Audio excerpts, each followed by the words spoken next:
veio a ressurreição dos mortos.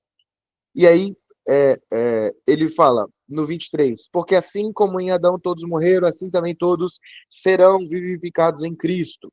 E por aí ele continua. Por que a minha leitura é importante para a gente começar a aula de hoje? A minha pergunta para vocês é o seguinte: se a vida de vocês fosse só para esse tempo terreno, como você iria viver a vida? Se você só tivesse esse plano, o plano terreno para viver, se quando você morresse, tudo acabasse, como seria a sua vida hoje? Quem arrisca dizer?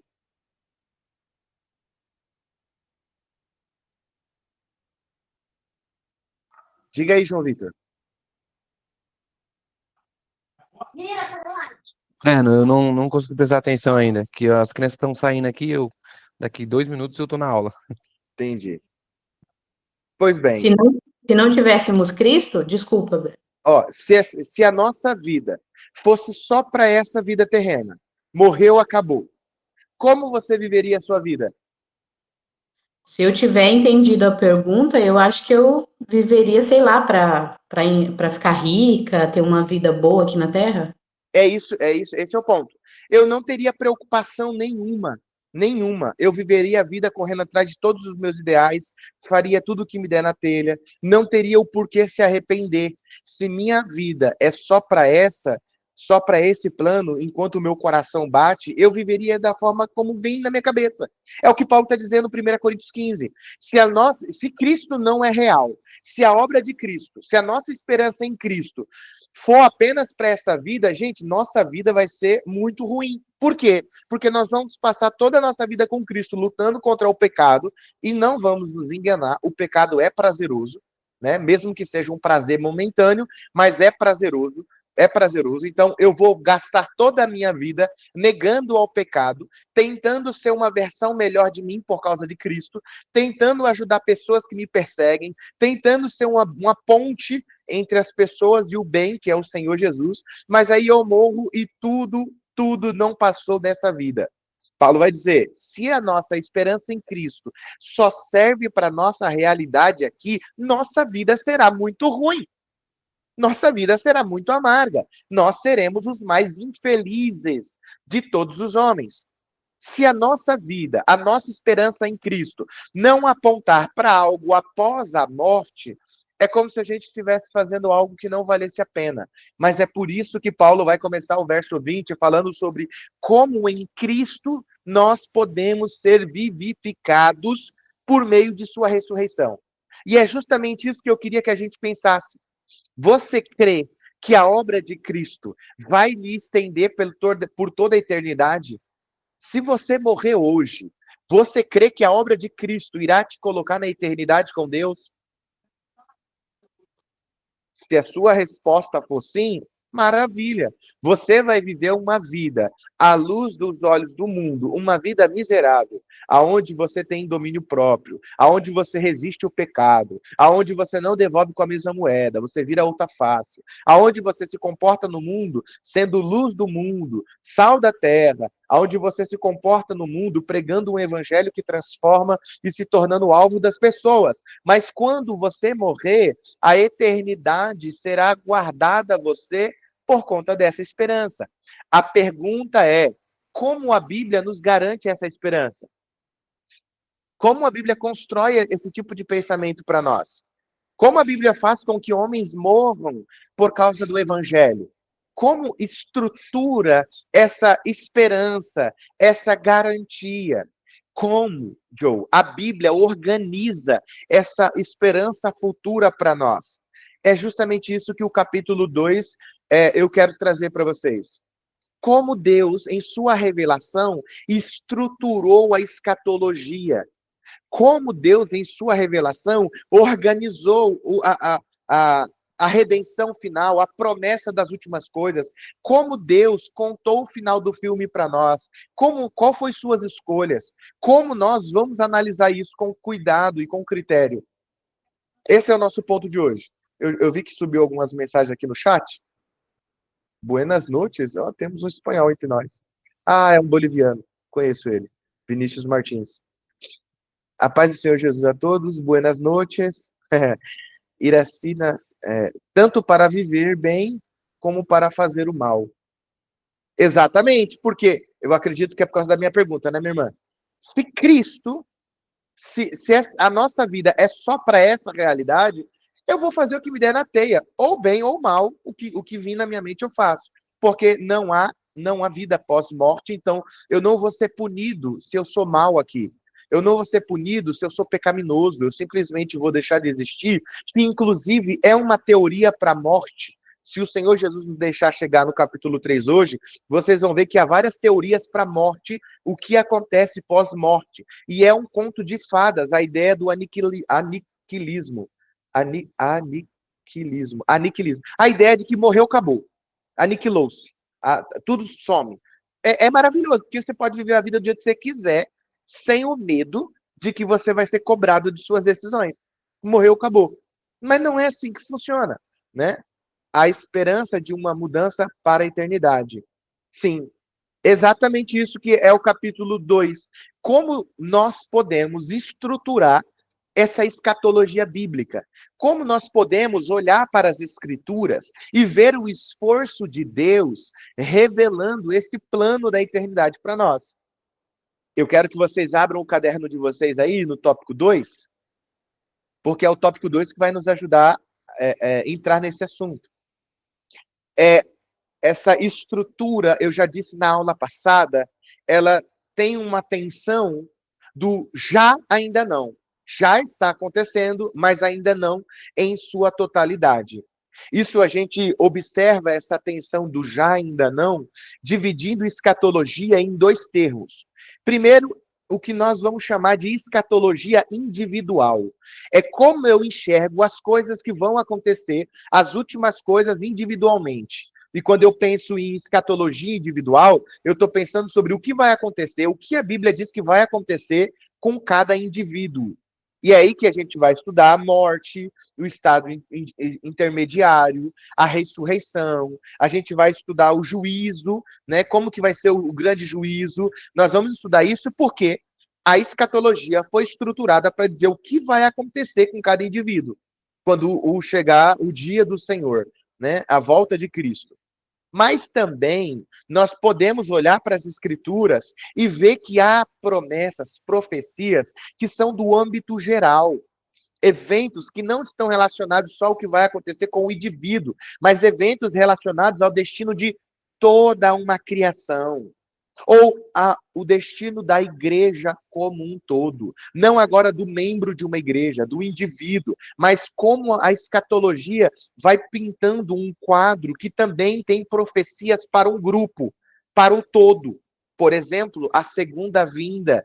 A segunda vinda não será para um ou outro específico, será para que todo o olho veja. Não é assim que diz as Escrituras? Quem já viu esse texto? Exatamente, muito obrigado. Hoje, as pessoas podem recusar, podem não crer nessa verdade, mas a Bíblia diz que um dos sinais escatológicos, e aí nós vamos encaixar isso como uma escatologia geral, é que quando Cristo raiar nas nuvens, todo o olho verá, toda língua irá confessar. Então, isso é escatologia que abrange o geral. Todo olho verá na segunda vinda de Cristo. Não só todo olho verá, assim como a ressurreição será para um grupo de pessoas, a igreja, ressurreição para a eternidade, ressurreição para o juízo final. O juízo final também será um grupo, né? A gente tende a ideia que vai ser uma grande fila no céu, um anjo vai dizer, próximo! Aí você entra numa sala, né? Deus fala, sentença, você sai, próximo! Não tem, né, gente? Não é um poupa-tempo de Deus. Né? O juízo final será uma declaração daqueles que estão em Cristo, entra, os que não estão, pode ir embora. Né? O juízo será assim. Aliás, a gente cresceu com essa ideia, né? De que Deus, com coisinha de juiz federal, pá! Próximo! Aí o anjo entra e fala, vai, rápido, rápido. Tem mais 7 bilhões de pessoas na sua frente. Até mesmo porque se tiver um poupa-tempo no céu, não é o céu, né? No céu não precisa poupar tempo, né? Mas você entendeu isso aqui, João Vitor? Você entendeu que ao olhar para as escrituras, a gente vai ver aspectos escatológicos que apontam para um indivíduo. A igreja não morre, mas o indivíduo morre. E como esse indivíduo encara a morte? O que é a morte? A igreja, o indivíduo não vai ver Cristo olhar quando raiar nas nuvens, não é só a igreja que vai ver, é todas as pessoas. Então você entendeu isso aqui, João Vitor? Eu entendi, só não entendi ainda a importância de eu saber o individual e o geral. Por que que eu preciso distinguir um do outro? Entendeu? Eu entendi, e eu, por ser cristão, eu vou ver ambos, né? Eu vou ver os dois, tanto que é pro individual quanto que é pro geral. Então abre o seu caderninho aí. Você é maravilhoso, viu, João Vitor? Abre o seu caderninho no capítulo 2, embaixo de Novos Céus e Nova Terra. Leia esse trechinho que eu coloquei aí para você. Para vocês, aliás. E já vou te dar a palavra, minha Vou irmã ler. Cíntia. Novo céu e nova terra. Louis Berkoff. Ah, tá. Luiz Berkoff. Lembra que essa divisão é apenas pedagógica, pois o destino pessoal do crente está inseparavelmente ligado ao destino da igreja como povo de Deus. Copiou de mim. O que ele está A dizendo é o seguinte, ó. redenção. Pera aí, rapidinho. O que ele está dizendo é o Tá. seguinte, ó. Isso aqui é só pedagógico, é só para você entender por partes, mas não tem como desvincular o que é individual do que é geral. Não existe desvincular o pessoal do geral, mas é só uma forma de ver como Deus apresentou para nós essa estrutura. Dizendo, ó, o processo escatológico, as coisas que vão acontecer, vão atingir tanto o individual, você vai morrer, você vai entrar no estado intermediário, você vai receber um corpo, assim como no geral, o juízo, a vinda de Cristo. Para que serve isso? Nada, é só didática. É só para você ver como Deus está dando para o indivíduo, assim como para o coletivo, promessas. E aí ele traz essa frase que você ia ler agora. Você está autorizado a ler agora. A redenção é pessoal, mas é também corporativa. A salvação individual se consuma na salvação da comunidade dos remidos. Ou seja, toda salvação individual não vai ser tratada com exclusividade. Ela vai ser tratada na salvação dos remidos, né? Toda salvação individual se vincula à salvação dos remidos no Senhor Jesus, da igreja do Senhor. Então, mesmo que eu morra antes de vir o grande dia do Senhor, se acontecer algo comigo hoje e eu morrer hoje, minha salvação não vai ser tratada de forma isolada. Eu serei incluído nesse grupo de remidos que encontram o Senhor pós-morte. Né? Então, essa é a ideia da qual nós vamos trabalhar. É só para que, teologicamente, a gente observe que o nosso Deus é um grande pedagogo. É um grande pedagogo que mostra para nós forma de aprender, forma de se envolver com a sua promessa, tanto no individual, coisas que vão me impactar individualmente, quanto em coisas que vão me impactar no coletivo. Pode falar, minha irmã Cíntia? Paz, Breno, pra gente. Paz, tudo bem? Bem. Ô, Breno, você estava falando sobre o grande dia, né? Eu sempre Sim. tive na minha cabeça que a nossa vida vai passar num telão diante de todo mundo, né? E aí eu fico pensando, meu Deus, cada amigo que vai ser apresentado lá. Eu também penso, minha irmã. Né? E se eu puder ter uma conversinha com Deus antes, eu vou falar, ó, sabe aquele dia tal? Não passa não, né? Não passa não, vai queimar meu filme. Mas eu acredito que não vai ser assim não, minha irmã. Não, Eu ac... não vejo indícios para a gente ter esse ponto. Apesar de que essa é a ideia que vai acontecer. Nossas obras serão julgadas. Mas eu não sei se vai ser assim no cenário de tribunal. Você entra, aí alguém fala teu nome, e aí começa, sabe, a aparecer num telão, como você bem colocou, num telão tudo que você fez de errado. Deus sabe o que você fez de errado, né? Então, a única coisa que precisa ser dita é se esses pecados todos foram rendidos em Cristo, foram redimidos em Cristo. Então, eu não sei muito bem, né, ao certo como vai ser. Só que eu sei que, em suma, em resumo, a declaração de Cristo que vai nos salvar. Então, quando olhar para você, o Senhor olhar para você, se o testemunho de Cristo tiver marcado seu coração, pode demorar, sei lá, 6 horas a sessão. É desnecessário. Porque o que o diabo iria fazer? Mostrar o teu pecado, mas a redenção em Cristo já não há condenação para quem está em Cristo. É assim que Paulo disse. Não existe condenação, existe acusação. O diabo pode te acusar até hoje mesmo, até agora. Ele pode vir no teu ouvido e te acusar de algum pecado que você cometeu. Mas condenar ele não pode. E lá naquele dia, quando a gente se encontrar com o Senhor no tribunal, né, será só para ouvir a sentença. Inclusive, mais à frente no nosso material, vocês vão ver que não há por que a igreja passar pelo juízo final. O juízo final é a declaração da sentença da morte eterna. A igreja vai passar pelo tribunal de Cristo, que é para receber o seu galardão. O juízo final será para declarar os culpados, os condenados ao inferno. Então, qual que é a ideia? Aqueles que têm o testemunho de Cristo serão salvos. Vinde, bendito de meu Pai, vem herdar. Entende? Mas se tem algo, minha irmã, que você se sente envergonhada de passar no telão, antes de acabar essa aula, já dobra os joelhos, Deus me perdoe, Senhor. Queima o HD, Senhor. Queima. Joga fora esse disquete. Brincadeiras à parte, mas é justamente isso que a gente espera enxergar nas Escrituras. Como esse já e ainda não está estruturado em relação ao destino da igreja. O que vai acontecer com o destino, o nosso destino? Há uma estrutura pedagógica. Individualmente é isso que vai acontecer com você. Coletivamente é isso que vai acontecer com vocês. Então, nesse primeiro momento, a gente olha para a estrutura da escatologia e a gente consegue identificar. Não, isso aqui é uma promessa para o indivíduo. Igreja não morre, mas o indivíduo morre. Então, o que vai acontecer? O novo corpo não é para a igreja, é para o indivíduo. Então, tá, essa escatologia aqui, eu vou classificar ela como individual, é para seres humanos. Agora, essa promessa aqui de, sei lá, reinar com o Senhor, opa, isso aqui é promessa para a igreja, não é só para o indivíduo. Então, eu vou classificar isso aqui como escatologia geral. Até aqui, tudo bem? Pode falar, minha Cíntia. Não, Breno, esqueci de abaixar a mão. Ah, tá bom. Pois bem, então, a partir de agora, a gente começa a olhar um pouco nesse sentido do já e ainda não, aplicado para a igreja. Né? Aplicado para a igreja, o Michael Horton, ele explica que a vida cristã acontece em duas vindas de Cristo. Como que se dá tanto a individual quanto a geral, ela está conectada entre duas vindas de Cristo. O Antigo Testamento está baseado em cima da promessa de Cristo, a promessa de Gênesis 3, a qual Deus disse que iria nascer da semente da mulher, que iria esmagar a cabeça da serpente. Todo o Antigo Testamento está baseado em cima da fé nesse descendente que havia de vir.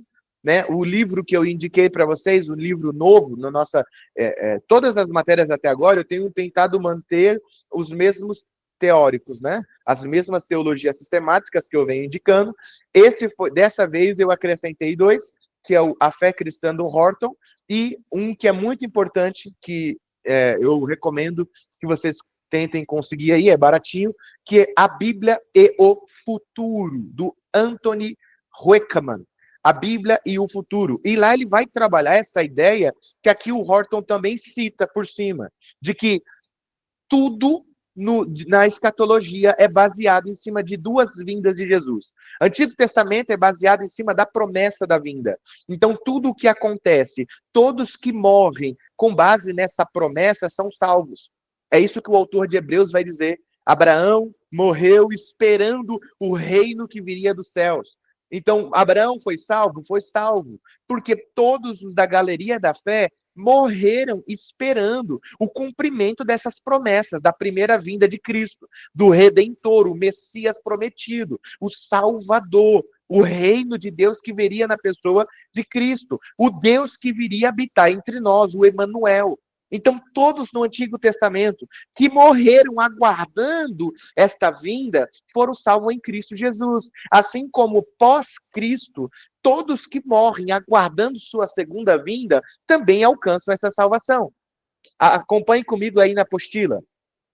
O reino de Deus está presente em Cristo e em sua igreja, mas aguarda sua consumação final. Para nós, o que nós aguardamos é quando a segunda vinda irá se dar. A segunda vinda vai marcar para nós a consumação de tudo que começou em Gênesis 3.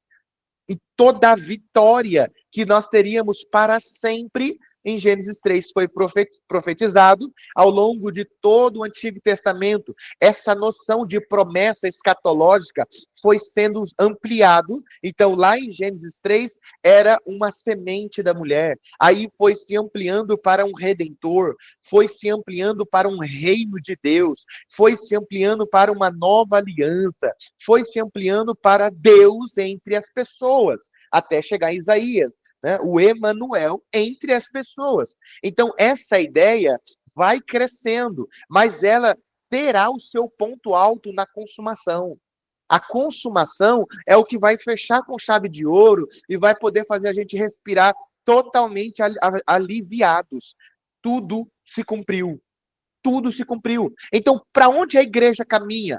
Caminha para a consumação. E quais são os desenrolar até lá? É isso que nós estamos vendo sobre o que significa aguardar a consumação.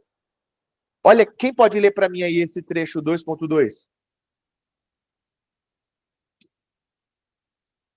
Pode ler, Breno? Pode ler, meu irmão, por favor. 2.2. O já e ainda não aplicado à igreja. Michael Orton explica que a vida cristã acontece entre duas vindas de Cristo. O reino está presente em Cristo e em sua igreja, mas aguarda sua consumação final. Isso significa que a igreja já é justificada, Efésios 2, do 8 a 9, realidade presente, já é santificada em Cristo, 1 Coríntios 1, 2, processo presente, mas ainda será glorificada. Romanos 8, 30, realidade futura. Essa tensão... Desculpa, pode continuar. Essa tensão já ainda não evita dois erros. Triunfalismo, achar que a igreja já vive toda a plenitude agora, e o derrotismo, pensar que nada do reino é experimentado no presente. Olha só, qual que é a realidade? Nós terminamos a aula passada pensando sobre isso, né? Qual é o benefício que a gente já desfruta do já? E alguns de vocês falaram, salvação, o Espírito Santo, maravilha. Qual é o benefício que nós não desfrutamos, que rotula o ainda não? E aí alguns de vocês falaram, o livramento total do pecado. E isso é verdade. O que nós estamos entendendo aqui é que essa estrutura escatológica, ela é baseada em cima de coisas que já são nossa realidade e coisas que serão a nossa realidade na consumação. Por isso eu cito aqui a frase do Horton, que ele disse assim, é muito bom que a igreja já tenha seu Cristo, mas esse Cristo está nos levando até a consumação, até a sua segunda vinda. Então, a igreja se liga ao escatom, por quê? Porque sabe que a nossa vitória final está no cumprimento de Cristo, na sua segunda vinda. Quando o noivo vir buscar sua noiva, quando o noivo vir se encontrar com a sua noiva, a nossa consumação, a consumação geral, nos trará o que Paulo chama de glória. Glória que há de ser revelada no dia do Senhor, no dia em que Cristo vem buscar a sua igreja. Pensando nesse cenário, isso significa que a igreja do Senhor já é justificada. Essa já é a realidade presente. Efésios 2, do 8 ao 9, é aquele texto famosíssimo que diz que a salvação é uma graça, é um dom de Deus, não vem de suas obras, para que você não se ache o bambambam, você não se vanglorie, vem de Deus. Então, a salvação já é uma realidade presente. Aqueles que creem em Cristo não precisam ter receio de dizer, já sou salvo. No entanto, essa salvação tem alguns processos que ainda não estão concretizados totalmente. Eu sou salvo por causa da obra de Cristo, sou salvo da culpa do pecado. Justificação tem esse viés. Sou culpado, mas fui justificado. Fui tornado justo porque outra pessoa pagou o meu pecado. Não quer dizer que eu seja inocente, mas eu saí desse tribunal como justo. Alguém pagou o meu lugar. Então eu já posso dizer que sou salvo. Mas quando eu olho para dentro de mim, eu ainda vejo a influência do pecado. Ele não morreu, ele está aqui. E isso me leva para um segundo estágio que eu devo desenvolver, pois ainda não está completo, que é o livramento total do pecado. Então, se eu não estou livre totalmente do pecado, eu preciso diariamente lutar contra o pecado. É o que chamamos de santificação. A igreja em Cristo recebe a oportunidade de se livrar diariamente do domínio do pecado. Eu gosto de ensinar isso falando sobre pipa. Eu empinava muito pipa, então eu tenho esse exemplo para dar. Tinha pipas que parecia normal, mas na hora de terem sido feitos, um lado estava mais pesado que o outro. E como estava mais pesado que o outro, ele sempre pendia para o outro lado. Nós chamamos isso de pipa pensa. Uma pipa pensa, se você coloca ela no alto, ela sempre vai cair para o lado que está mais pesado. Assim é o ser humano. O pecado nos fez ficar penso, de modo que todos pecamos e estamos longe de Deus, porque Deus está desse lado, mas o meu pecado me pende para o lado que não tem Deus. O que Jesus Cristo fez quando morreu na cruz do Calvário, nos fez se livrar da culpa do pecado, do preço do pecado. Aí na santificação, ele está nos livrando do domínio. O que eu fazia quando minha pipa estava pensa? Eu tinha que colar uma fita do outro lado. Eu deveria equilibrar, deixar o lado leve tão pesado quanto o outro lado, para que a minha pipa ficasse parada no alto. Se eu tirasse aquela fitinha, ela voltava a ser pensa. Mas quando eu colocava uma fitinha, ela ficava reta de novo. Então eu podia empinar normalmente. O que Jesus faz na santificação é colocar uma fita do lado, do modo que se você tira a fita, você cai. Você só não consegue tirar o pecado, por enquanto. Então, por isso, todo crente precisa investir na sua santificação. A santificação é o que Deus espera de sua igreja. Por que Deus revelou as coisas que vai acontecer para aqueles que se manterem firmes no Senhor? Para que você olhe o final da história e encare com coragem se santificar. E olhem com vigor para esse trabalho que é se santificar. O apóstolo Paulo disse aos Tessalonicenses, se alguém puder achar esse texto aí, ele disse o seguinte: a vontade de Deus para você é essa, a sua santificação. E por que essa é a vontade de Deus para mim? Porque sem santificação, o que acontece, irmãos? Vocês sabem esse texto? Ninguém verá Deus, né? Ninguém verá o Senhor.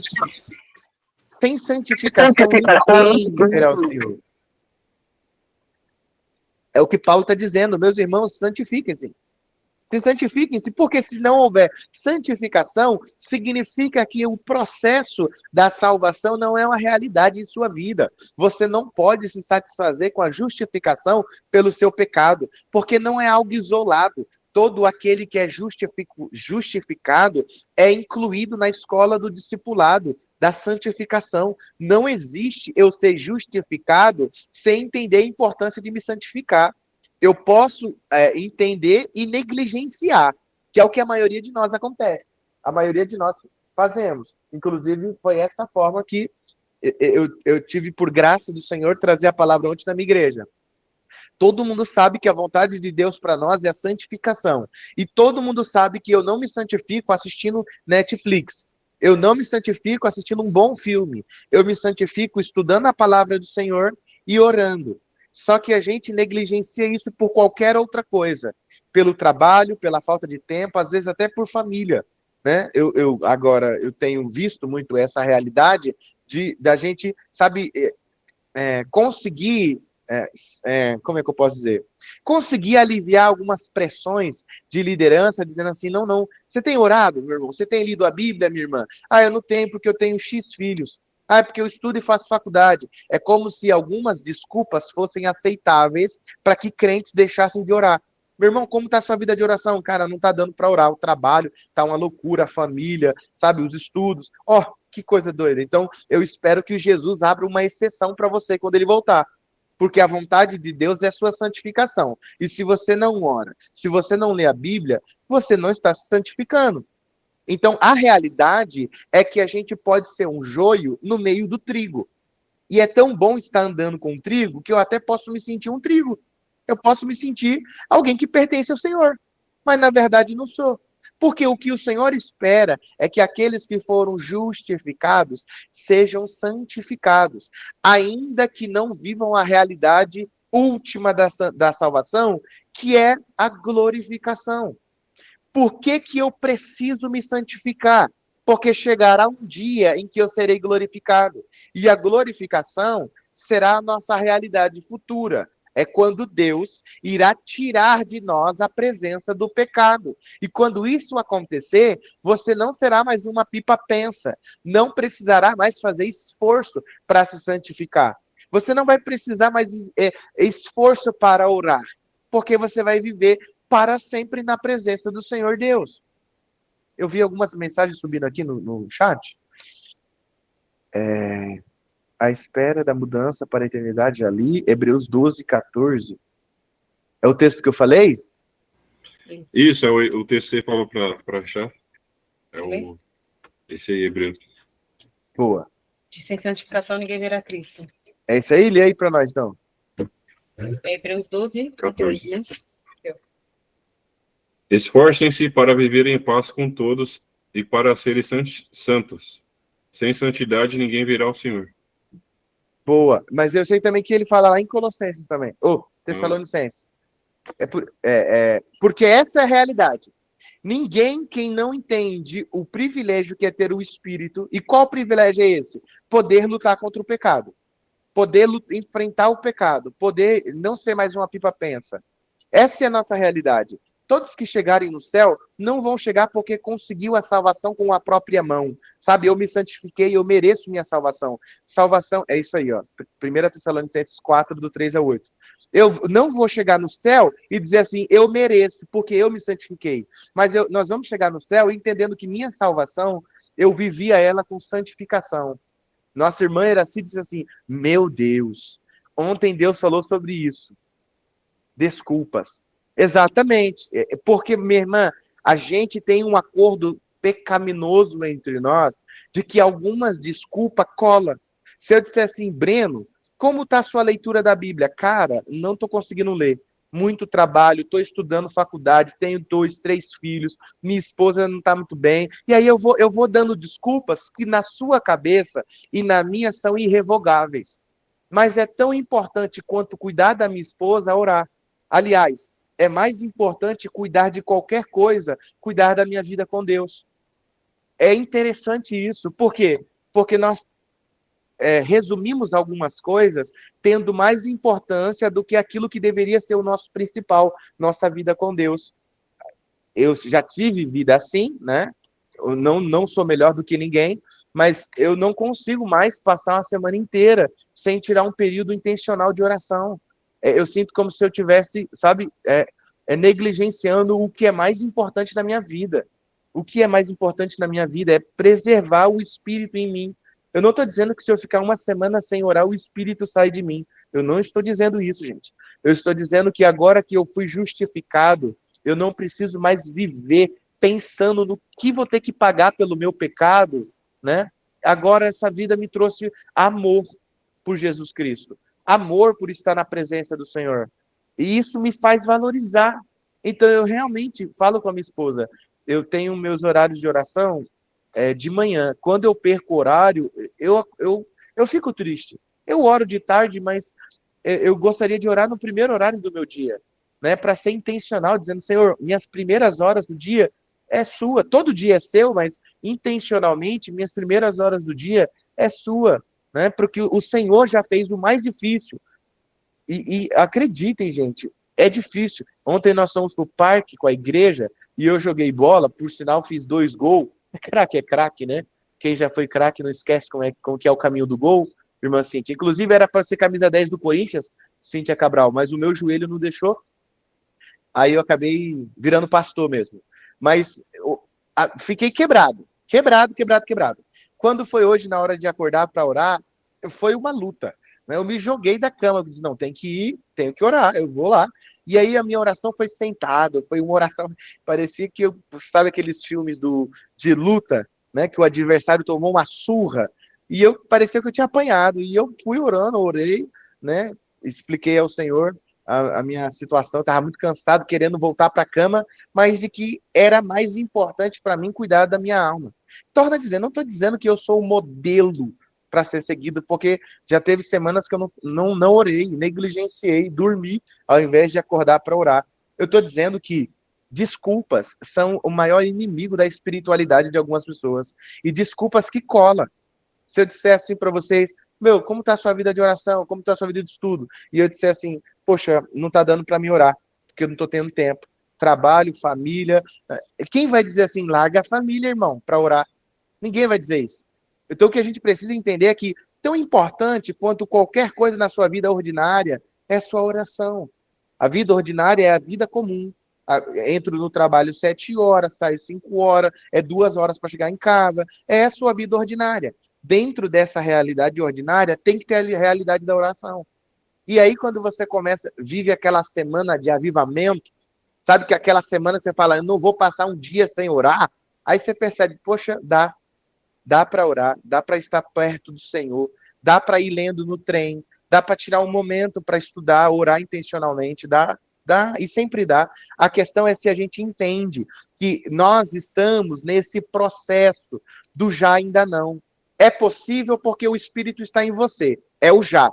Você já tem a presença do Deus Todo-Poderoso habitando em você, para você não voltar a ser uma pipa-pensa. Mas ainda não, você não está totalmente livre do pecado. Então você precisa se santificar, você precisa buscar ao Senhor. Não negligencie tão grande salvação que recebestes. Essa é tem um texto da Bíblia que diz isso.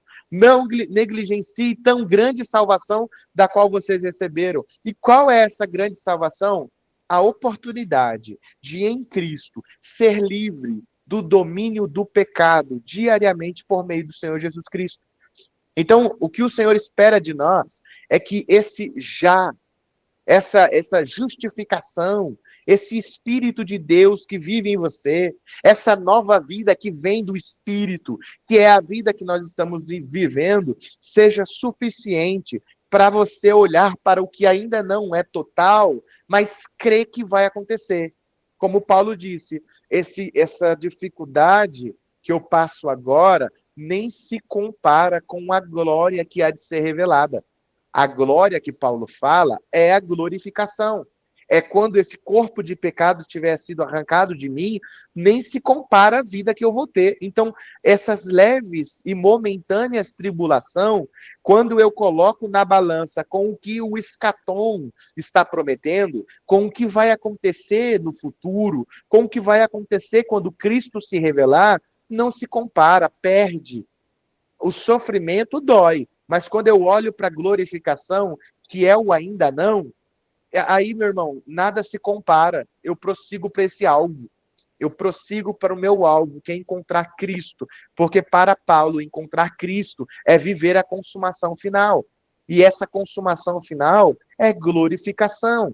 É novos céus, nova terra, fim do sofrimento, como o Apocalipse 21 vai retratar para nós. Então, a gente precisa entender essas realidades, porque é como o Joe leu, essa realidade, irmãos e irmãs, tiram de nós essa ideia triunfalista.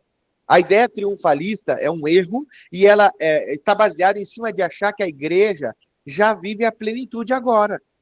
Sabe, não tem realidade melhor que é. É bom ter o Espírito em nós, é excelente, mas existe algo mais excelente ainda, que é viver a plenitude do Espírito sem a presença do pecado.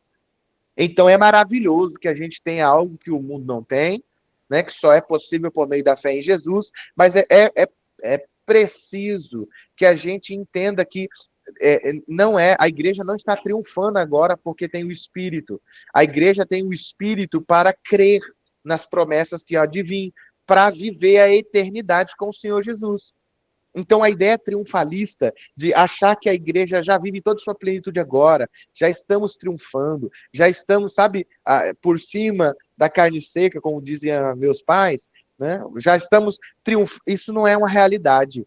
A realidade em que a igreja há de triunfar é quando estiver com o corpo glorificado, conseguindo usar 100% do teu corpo, né, para a glória do nome do Senhor. Qual é a possibilidade? Né? A gente conhece a história de pessoas que têm QIs mais elevados do que o normal e têm inteligência fora da curva, raciocínios fora da curva.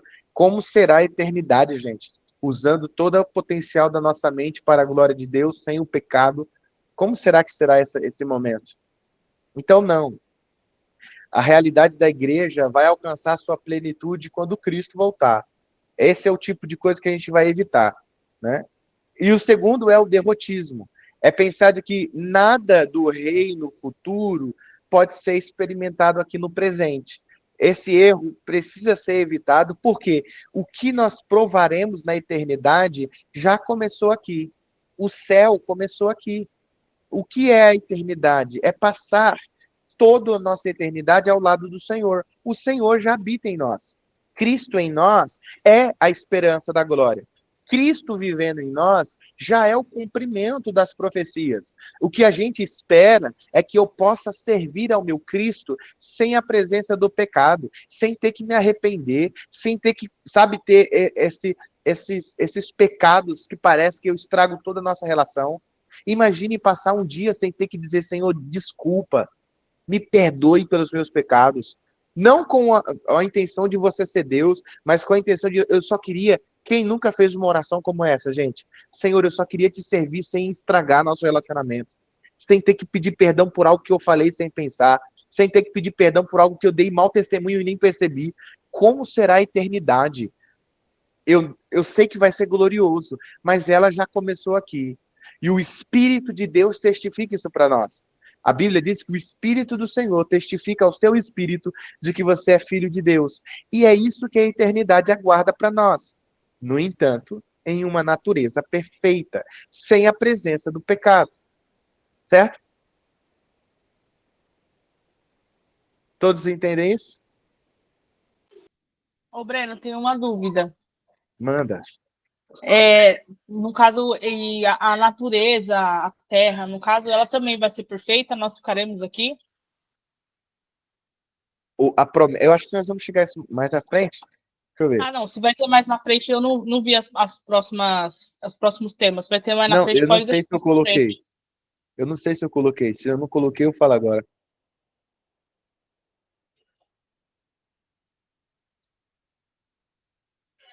É certo, então, que os testemunhos de Jeová fala que o paraíso é aqui na Terra? É uma dúvida minha. De certa forma, sim. De certa forma, sim. Eu acho que eu não coloquei, não, minha irmã. Eu acho que eu não coloquei. Mas a realidade é que a redenção não é só para a igreja. É por isso que eu disse que a escatologia ela pode ser didaticamente enquadrada no que é individual e no que é coletivo. A promessa da redenção para nós, as pessoas, é de salvação, mas para a terra é de restauração. É de restauração. Por isso o apóstolo Paulo vai dizer em Romanos que a terra geme e sofre como uma mulher em trabalho de parto, aguardando a segunda vinda de Cristo. Por quê? Porque a promessa para a terra é que ela será restaurada. Será restaurada como era no Éden. O projeto de Deus para o ser humano é que a gente viva como Adão vivia no Éden, em um ambiente totalmente restaurado, os animais vivendo em certa... Harmonia, não né? paz. O leão comia carne, mas não quer dizer que o leão vai comer mato, mas em equilíbrio, né? Não vai ter essa de animal entrando em extinção, tudo restaurado em equilíbrio, vivendo num equilíbrio e a gente vivendo em paz. O projeto que a gente na teologia chama de projeto shalômico.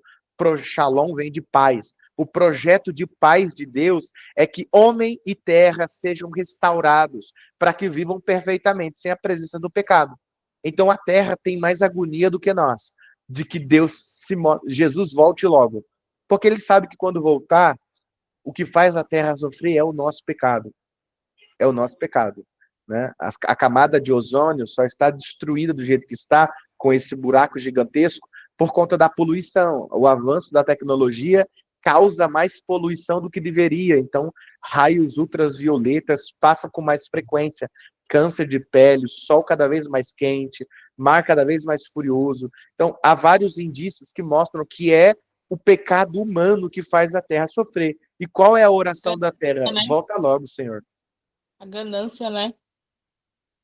A ganância.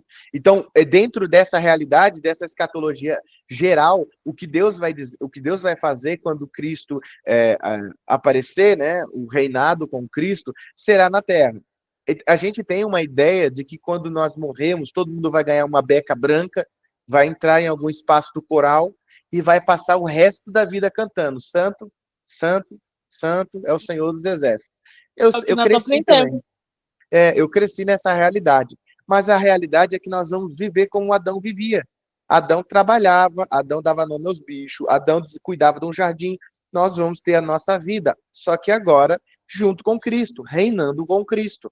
Assim como Adão tinha aspectos de uma comunhão com Deus, que toda a viração do dia estava ali com ele, tomar um chá da tarde, Deus vai habitar entre nós perfeitamente, num mundo restaurado, sabe? Então, se tem algo que eles acertam, é nisso.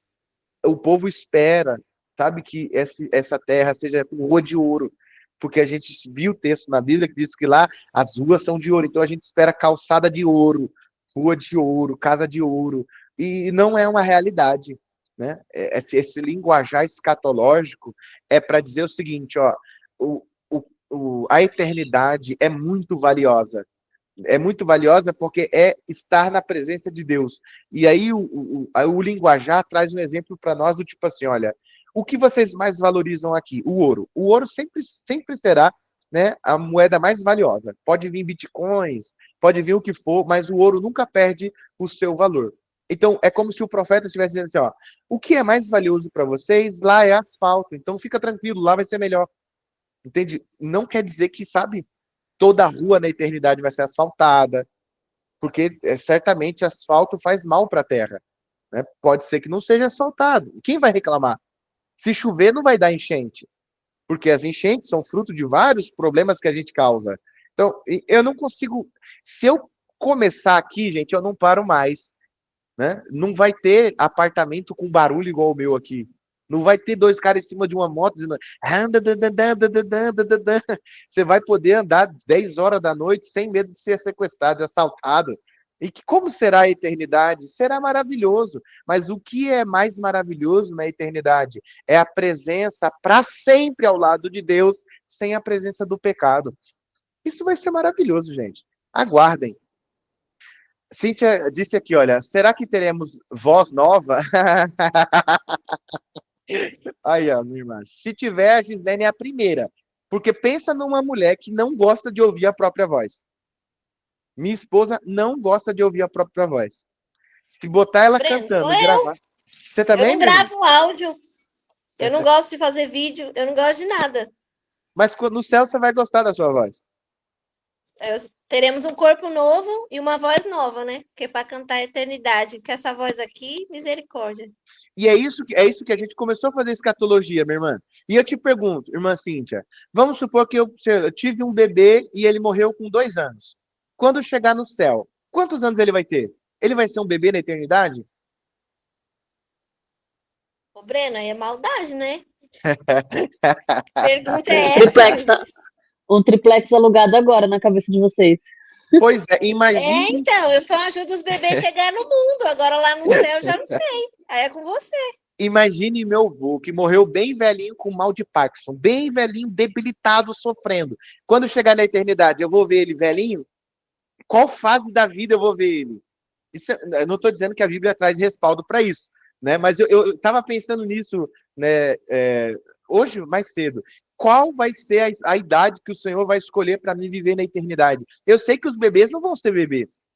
Ou vai ser aquele desenho do Poderoso Chefinho, sabe? O bebê que faz a sua própria comida, trabalha, porque lá ninguém vai depender de ninguém, vão ser autônomos, né? Autênticos, né? Então, como que vai ser, né? Vai ser o Poderoso Chefinho, andando, seu Juninho, tudo bem? Me dá 10 pães aí, eu vou levar ali para minha casa. Menino, essa idade andando sozinho. Brincadeiras à parte, mas é essa a realidade que o Senhor quer que a gente faça. A gente pense nas promessas do escatom e deseje, como nossa irmã Iraci disse assim: nossa, viajei, nem quero voltar. Pensando no que virá. É isso, minha irmã. É pensando nessas promessas que Jesus deixou como uma certeza para a igreja, que a voz da igreja deve ser Maranata. Vem logo, Senhor Jesus. É bom viver com a minha esposa, é maravilhoso construir o nosso presente, mas não se compara ao que eu vou viver na eternidade. Maranata. Ora, vem, Senhor Jesus, venha logo, venha o mais depressa que puder. Se for possível, antecipa logo os dias, porque eu quero encontrar o meu Senhor, eu quero viver nesse novo céu e nessa nova terra. Eu quero poder passar um dia sem pecar contra a minha união com Jesus Cristo, sem falhar, sem pôr em risco a minha comunhão com o Senhor Jesus Cristo. Pode falar, Joe ou Lília, não sei quem é que levantou a mão. Ô, Breno, então, eu tenho uma dúvida assim. No caso, você falou que a Terra vai ser restaurada, certo? Sim. Mas a gente vai ter acesso ao céu ou não? Então, a ideia do céu é o lugar onde Deus habita, né? Eu sei que a gente espera que o céu seja lá em cima, né? Tenha algo lá em cima, nas nuvens, mas a ideia do céu é a habitação de Deus. Então, o que será o céu? Será essa realidade. Nós vamos viver ao lado de Deus, entendeu? Entendi. No caso, então Deus vai estar presente aqui com a gente. Exatamente. Essa é a promessa do Gênesis até Apocalipse. É como Deus conosco virou Deus em nós. Entendi. Então, como isso vai acontecer? Antigo e Novo Testamento estão aí para mostrar como isso vai se desenvolver até a consumação. Então, não vai ter, poxa, preciso marcar um horário com Deus. Aí pega um elevador, sobe até o céu, fala com ele, vai estar lá, pairando entre nós, andando entre nós. Isso é só quando Jesus vir, certo? Isso é só na eternidade, exato. Aí a questão que eu tenho dúvida é quando Jesus falou pro ladrão, né? Que ele falou assim: hoje mesmo estará comigo no paraíso. Já é outro esquema. Outro esquema. Jesus tem esquema, não, menino, para com isso. Aí, Joe, o Joe já tava outro esquema. Não, o paraíso, no caso, é outra parada. É isso. Outro... Nós vamos estudar outra parada. Nós vamos estudar esse esquema de Jesus aí, Joe, na aula 3. Entendi. O que é essa parada que Jesus falou aí na aula 3, que é o que a gente chama de estado intermediário. Literalmente, né, Jesus conta uma parábola do rico e Lázaro que eles morreram, então não estão vivos, mas eles estão conversando, interagindo. O que é isso? É o que a gente chama de estado intermediário. Você morreu, mas ainda tem consciência, né? O que está acontecendo? O que a Bíblia fala sobre o estado intermediário? Uns vão chamar de paraíso, outros vão chamar de seio de Abraão. É tudo uma expressão para falar sobre um estado intermediário. Então, eu acho que hoje nós não vamos conseguir entrar nele. Não, né? Eu pensei que ia falar agora, mas... Não, é o capítulo 3. O capítulo 3 a gente vai chegar aí. Beleza. Então, pode falar. Essa fase, não sei se... não, esquece. O Diogo acabou de falar, que não vai falar agora. Olha... Eu ia fazer uma pergunta, mas é da aula da outra aula ainda. Beleza. Isso. Provavelmente a gente chega hoje no conteúdo aqui, mas vamos com calma. Primeiro, aí no nosso tópico 2.3, quem pode ler para a gente? Que aí já é a escatologia se vinculando às promessas de aliança. Lembra que eu falei? A forma como você vê o desenvolvimento da história será importante não só para a eclesiologia, como para a escatologia. Então tem quem veja a história por dispensações. Nós decidimos, claro, o meu incentivo, olhar para a história por aliança. Então, o aliancismo. Qual a relação da escatologia com a promessa da aliança? Como as promessas da aliança já é o escatom sendo desenrolado? Quem pode ler? Eu posso. 2.3? Isso. Pode ler. Escatologia e as promessas da aliança. Anthony Huekema, é isso? Huekema, não sei. Eu não vou te corrigir. Destaca que Destaca que a consumação é a etapa final do mesmo plano que começou na criação e foi reafirmado nas alianças bíblicas. Deus é fiel em cumprir É que eu tô lendo pelo PDF. Deus é fiel em cumprir, no fim dos tempos, tudo aquilo que prometeu desde o princípio. Continua? Continua. Aqui, o vínculo com a eclesiologia é claro. A igreja é a comunidade da aliança e, portanto, herdeira de todas as promessas que serão completadas no escatom. Gálatas 3:29. Qual é a A ideia? escatologia, Só segura rapidinho. Qual é a ideia do Rueckmann aqui? É de que, olha, Deus cumpre tudo que prometeu. E Deus prometeu lá no Éden que ia nascer alguém que ia redimir o povo. Então, nós vamos enxergar que qual é a fidelidade de Deus? É cumprir, no final do tempo, tudo o que ele prometeu. A fidelidade de Deus não é fazer com que você viva algo bom que você deseja. A fidelidade de Deus é garantir que esse que nasceu da mulher irá resgatar completamente aqueles que se perderam lá no Adão. Então, Gênesis 3 já é uma aliança que Deus faz conosco, mesmo sem a gente ter nascido. Já é uma aliança. E uma aliança é um compromisso de manter ou de fazer aquilo que foi prometido. Quando saem do Éden, vocês vão ver várias alianças sendo reforçadas em cima da aliança do Senhor. Tanto que eu já disse aqui, é assim que o autor de Hebreus vai falar sobre os heróis da fé. Todos viveram debaixo da aliança que Deus prometeu. O Messias, o reino, a esperança do Salvador. Todos que entendem a fidelidade de Deus atrelado ao cumprimento de suas alianças, de cumprir sua palavra nas alianças, esses alcançaram a salvação e esses morreram sabendo de que a fidelidade de Deus levaria ele ao cumprimento final de suas promessas. Sendo assim, Deus é fiel para cumprir, lá no fim dos tempos, tudo aquilo que prometeu desde o começo. A gente olha para a escatologia revelada e nós vamos entendendo como isso foi sendo desenrolado até hoje, dia 25/8/2025. A gente olha para algumas coisas que acontecem e não é surpresa para nós. Por quê? Porque as escrituras já dizem que vai acontecer. A gente pode se impactar, a gente pode ficar triste, a gente pode se comover, a gente pode orar por paz, mas não deveria ser algo novo você abrir o seu noticiário e você ver guerras e rumores de guerra. Não deveria ser algo espantoso para vocês, nem para mim. Porque as escrituras dizem que esse é um dos sinais dos fins dos tempos. O amor se esfriando, guerra, rumores de guerra. Qual é a intenção de Cristo para revelar essas coisas desde o começo, desde o Antigo Testamento? Para que a igreja consiga mapear, estamos no caminho certo, estamos certo, está acontecendo. Tudo que ele prometeu está acontecendo ponto por ponto, ponto por ponto. Então, qual é a ideia do Rueckmann? Deus é fiel para cumprir lá no final o que ele prometeu no começo.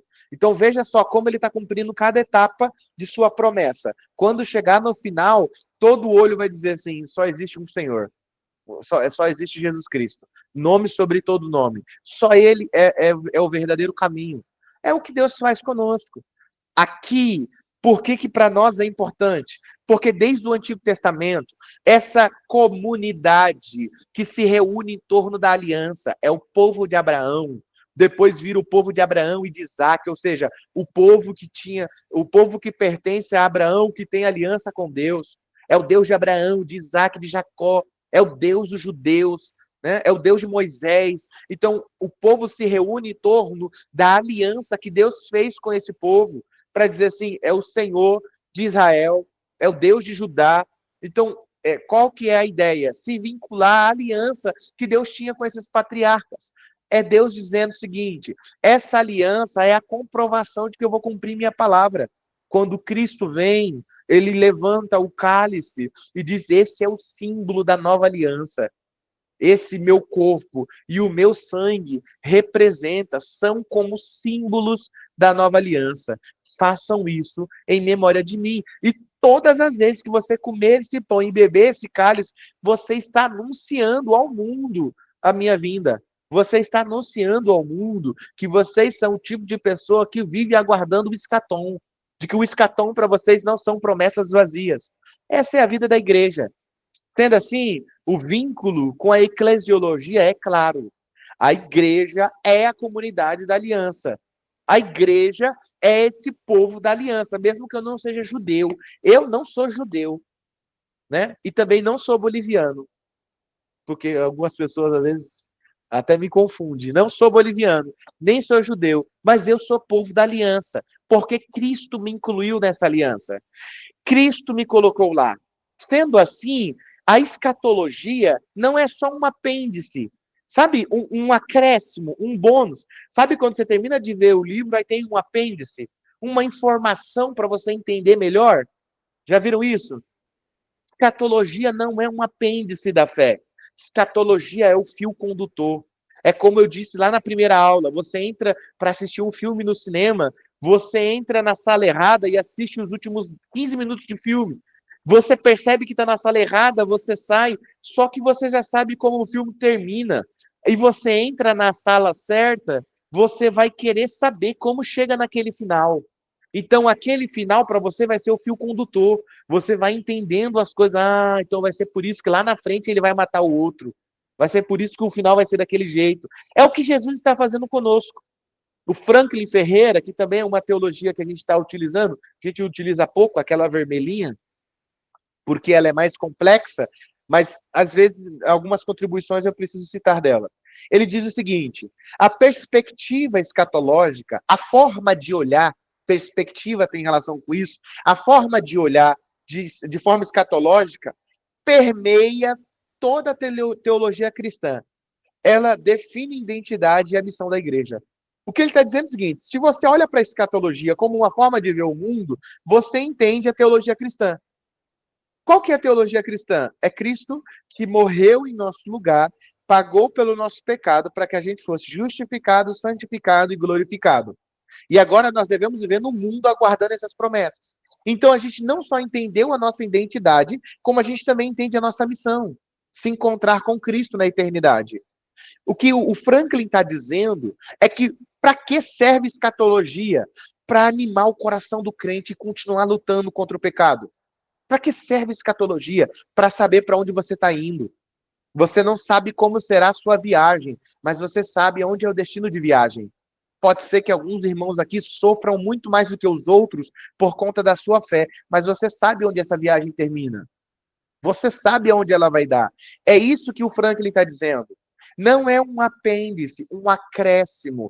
É o fio condutor da história da igreja, que dá identidade. Nós somos o povo que anuncia para o mundo. Eu creio que Jesus vai voltar. Eu creio que a morte de Jesus traz salvação para aquele que crê. Eu creio que o reino de Deus já iniciou nessa terra. Eu creio que nós já vivemos o que vamos viver na eternidade, mesmo que seja de forma limitada. Eu creio que já acontece aqui, porque é o que diz as Escrituras. Então não é um apêndice, é um fio condutor. Ou seja, a igreja vive, adora e serve olhando para o futuro, mas fundamentada nas promessas já cumpridas na cruz e na ressurreição. Tantos Cristos vieram antes de Jesus. Inclusive, esse foi um dos discursos de alguém lá no Sinédrio, dizendo: olha, não vamos perseguir, não. Tantas pessoas apareceram dizendo ser o Messias, morreram, e os seus seguidores se dissiparam. Se esse Cristo, se esse Jesus não for o Cristo, logo, logo os discípulos se dissipam. Vai enfraquecer. Mas se ele de fato for o Filho de Deus, aí nós estaremos lutando contra o próprio Deus. Esse argumento é fantástico, porque nós sabemos o que aconteceu. Cristo ressuscitou. Ele foi visto por mais de 100 pessoas vivo. Ele comeu com os discípulos. Por que que a nossa esperança não é vã? Porque ele é o único Cristo que foi morto e voltou dos mortos. Então, esse era o prêmio. Esse, aliás, era o preço. Era preciso que aquele que iria pagar pelo pecado de todo mundo vencesse a morte. Teria que ser maior do que a morte. O salário do pecado é a morte. Então, todos que pecam merecem o pecado. Para redimir todos os seres humanos, precisava ser alguém mais forte do que o salário do pecado. Mais forte do que a morte. Jesus vai dizer: morte, cadê sua vitória? Morte, por que você não tira a minha vida? Você é mais forte do que eles, porque eles estão sobre o pecado. E o salário do pecado é a morte. Mas tire minha vida, morte. Aonde está o seu aguilhão? Cadê a sua vitória? E por que que a morte não tem vitória sobre Cristo? Porque ele é inocente. Então Cristo entrega a sua própria vida e ao terceiro dia ele toma para si novamente, né? Ele ressuscita ao terceiro dia. E todo olho presente ali vê, os seus discípulos vê. Por que eu estou dizendo isso? Porque todo o nosso serviço, adoração, toda a nossa vivência é crendo num futuro que é certo. E por quê? Por conta daquilo que já aconteceu. A morte, a ressurreição de Cristo nos dá garantia para dizer assim, vai se cumprir tudo que ele prometeu, porque ele foi o único que veio dos mortos. Meus irmãos, o meu desejo com isso é para que a esperança do evangelho te faça vencer as desculpas do pecado. Se esforce. Faça o que tem que ser feito por sua santificação. Faça o que tem que ser feito para se aproximar de Cristo, porque esse Cristo não está enganando a gente. Ele não está ludibriando você. Ele não está querendo que você viva uma vida, sabe, inútil, sem a esperança certa de um futuro. Quando os seus olhos se fecharem aqui nessa terra, você abrirá os teus olhos e você verá que valeu a pena andar com Cristo. Porque assim como ele é, nós seremos um corpo glorificado. A ideia aqui do Franklin é justamente essa.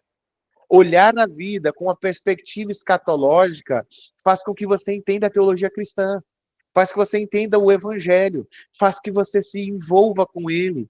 Porque quando você olha para a escatologia, você entende sua identidade. Você é o povo que aguarda. Você é o povo que crê no que ainda não aconteceu. Você é o que desenvolve fé. Essa é a nossa realidade. É isso que esse curso deseja proporcionar para vocês. Apresentar a base bíblica da escatologia. Mostrar como esta base está ligada à identidade e à missão da igreja. Eu torno a dizer, se você acha que estudar escatologia conosco iria, sei lá, facilitar o teu olhar para ver as coisas, quem é o Gog e Magog, quem é o anticristo, isso não vai acontecer. Não é essa a minha pretensão. A minha pretensão é como escatologia anima a igreja para viver sua missão como igreja. Como escatologia fala da identidade do povo de Deus. Esse curso deseja fornecer referências para que você, o aluno, possa se aprofundar em temas como milênio, tribulação, estado intermediário, novos céus e nova terra, porque são realidades que vão acontecer. Nós precisamos saber como isso vai se dar. A escatologia bíblica, longe de ser apenas uma tabela de eventos futuros, é uma visão de toda a história, como a história da redenção caminhando para a consumação. É a história de como Deus em nós se tornou, como Deus conosco, Emmanuel, se tornou Deus em nós. Como isso se deu? Qual foi o conjunto? Como essa promessa foi se desenrolando ao longo do tempo? A igreja é o centro visível dessa história, chamado a viver hoje com antecipação daquilo que um dia será pleno. Nós somos chamados a viver hoje uma porção daquilo que um dia será pleno, uma vida com Deus, o Espírito de Deus vivendo em nós. Amém?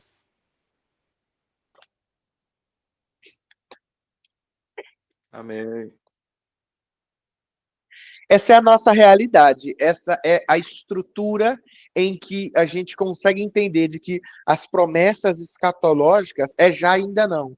Opa, tem coisa aqui que a gente já pode se gloriar, a gente já pode se alegrar. Opa, mas tem coisa que ainda não. E aí agora a gente entra olhando para algumas realidades que vão acontecer com a ideia do escatologia individual. A primeira delas é a morte, né? A morte, a realidade da morte. Quem pode ler para nós capítulo 3 aí? O João Vitor lê agora, né? Ele ia ler aquela hora junto com o João Vitor. O João Vitor lê agora. Pode ser. Vamos lá. 3. A morte, o estado intermediário e a esperança cristã. A realidade da morte. A morte é uma realidade universal e inevitável para toda a humanidade. As Escrituras ensinam que ela não é natural em si, mas consequência da queda. O salário do pecado é a morte, mas o dom gratuito de Deus é a vida eterna em Cristo Jesus, nosso Senhor. Romanos 6, 23. Origem da morte. Resultado direto do pecado. Gênesis 2, 17 e 3, 19. Universalidade. Todos pecaram e estão sujeitos a ela. Romanos 5, 12. Derrota em Cristo. Para o cristão, a morte não tem a palavra final. 1 Coríntios 15, 54 ao 57. Pode continuar? Pode. Desde a queda de Adão, Gênesis 3,19, a morte se tornou a experiência de todos os homens. Hebreus 9, 27. No Antigo Testamento, ela é descrita como voltar ao pó. Eclesiastes 12, 7. E como um inimigo que separa o homem da vida terrena. Salmos 49, 7 ao 12. Contudo, ainda no Antigo Testamento, a esperança da vida após a morte começa a aparecer. Em Jó, eu sei que o meu Redentor vive. Em Daniel, muitos dos que dormem no pó da terra ressuscitarão. Pois bem, até aqui. Fechou.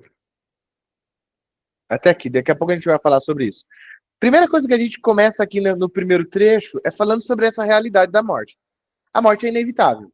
A gente costuma brincar que é duas certezas na vida, né? A de que... Não, uma certeza na vida, que é da morte. Eu esqueci, eu ia fazer uma piada, mas esqueci qual que é a minha outra piada.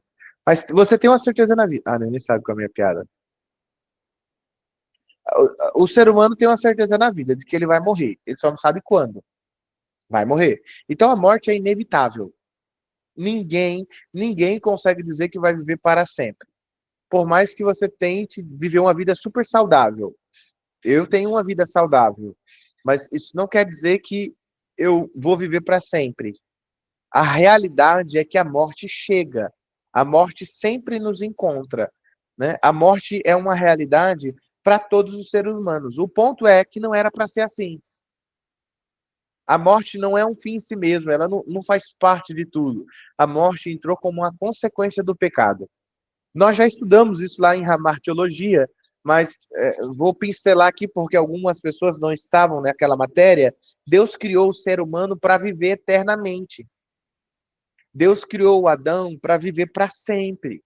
A realidade da morte não estava incluída dentro do plano de Deus para o ser humano. Mas Deus disse que seria realidade se ele cometesse o pecado. Porque o salário do pecado é a morte.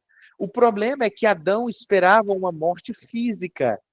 Até porque Adão não sabia o que era uma morte espiritual, mas ele sabia o que era viver.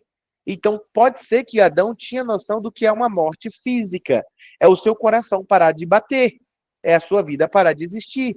Então, esse era o medo que o Adão tinha, né? Deixar de existir, deixar de viver. Então, quando ele peca, ele espera que ele vá morrer.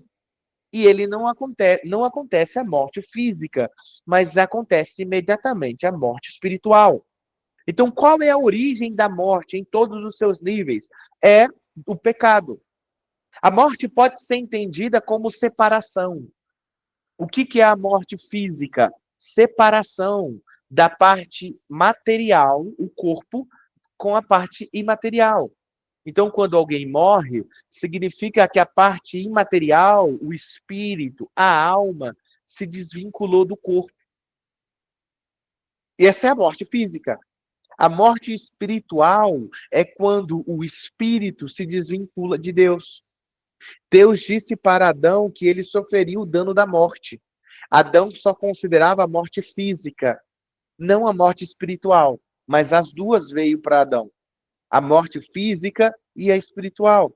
A morte física veio com o tempo. Adão expulso do Éden, agora começa a viver e desenvolver sociedades todas com base em pecado. Qualidade de vida vai cada vez descendo, né? Você abre Gênesis e você vê a qualidade de vida até onde leva as pessoas. E a Bíblia vai dizer que por avançar o pecado, a qualidade de vida vai descendo. A Bíblia diz, e viveu Adão 200 anos e, sei lá, e gerou um filho. Adão não, mas olha lá, Gênesis, vocês vão ver. E viveu fulano 100 anos e teve seu primeiro filho. Você olha e fala, meu, 100 anos o primeiro filho? Mas naquela época, sei lá, deveria ser sabe, uma perversidade. Meu Deus, olha só, Breno com 100 anos, tão jovem, já tem um primeiro filho. Devia estudar, né? Porque o pessoal vivia 800 anos. 800, 700 anos, tempo demais. Então, sei lá, 100 anos, não sei o que alguém devia estar fazendo com 100 anos, mas era uma realidade deles. Mas agora o pecado vai se desenvolvendo e Adão vai conhecendo cada vez mais a morte, cada vez mais a realidade do que é a morte. Se eu não me engano, é o Jó que vai descrever o processo de envelhecimento e morrer. Tudo vai enfraquecendo, a vista escurecendo. A realidade da morte é inevitável. Ou você morre por algum acidente, algo que acontece de forma brusca, ou o tempo vai trazer a morte até você, porque a morte é inevitável por causa do pecado. Qual é a origem da morte? É o pecado. O salário do pecado é a morte. A morte é tão. O pecado é tão terrível que ele traz como pagamento a morte, e a morte é a separação do corpo e da alma. Isso é abominável ao Senhor. Por que que Deus odeia o pecado? Porque por causa do pecado houve separação, tanto do corpo quanto da alma. Deus fez para ser um, né? Deus fez o corpo de Adão, soprou o espírito e chamou de ser vivente. O que é um ser vivente? É a união da parte física e da parte espiritual. Isso é um ser humano. O pecado é tão grave que separa isso. Por isso Deus o odeia. E por isso a promessa do escatom é Deus restaurar o nosso corpo com a nossa alma. Por isso nós vamos ter um corpo, né? Lá na eternidade. Eu não sei se o meu joelho vai doer, provavelmente não. Né? Não teremos problema de saúde, mas eu quero que vocês saibam que a promessa é Deus resgatar e restaurar o que o pecado trouxe. E o que o pecado trouxe? Primeiramente, a morte física, a separação da parte material com a parte imaterial. Na eternidade será restaurada. Novo corpo, para que a gente possa viver. Então, essa é a primeira. A morte espiritual, o Senhor Jesus já nos trouxe, já nos conectou a Deus. Então, qual é a realidade da morte? É que por conta do pecado, todos vão morrer. Todos que nascem são pecadores, herdam essa natureza pecaminosa e podem entender que o pecado também trouxe para eles essa consequência, a morte. É isso que nós estamos falando aqui quando eu falo de universalidade. Todos estão sobre a mesma sentença, a do pecado. Todos estão sujeitos a ela. Romanos 5, verso 12, Paulo vai dizer o seguinte. Deixa eu abrir aqui para ler.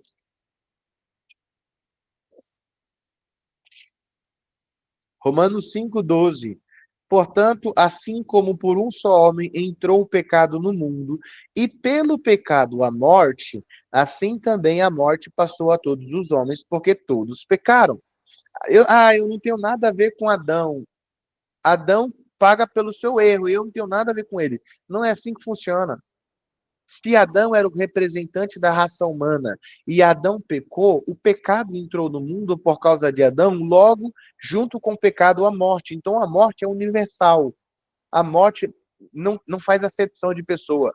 A morte não é nem de esquerda nem de direita. A morte não é racista, a morte não é xenofóbica, a morte quer todo mundo. Ela vai alcançar todo mundo. Ela é universal. Mas em Cristo ela é derrotada. Em Cristo, essa morte não se estende para a morte eterna. Eu falei da morte física, da morte espiritual, e o terceiro é a morte eterna.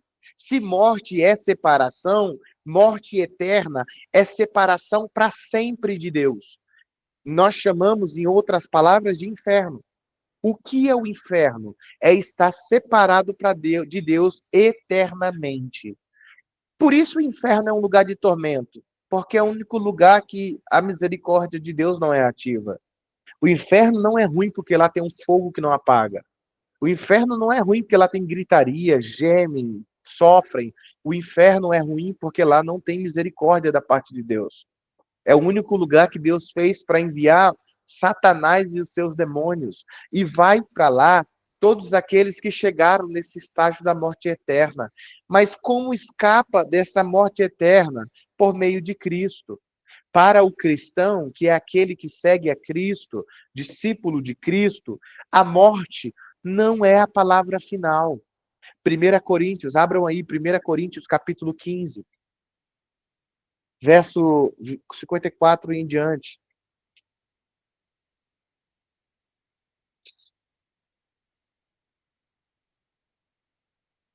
Vou ler a partir do 51. Me acompanhe no que Paulo está falando em relação a essa transformação que vai acontecer.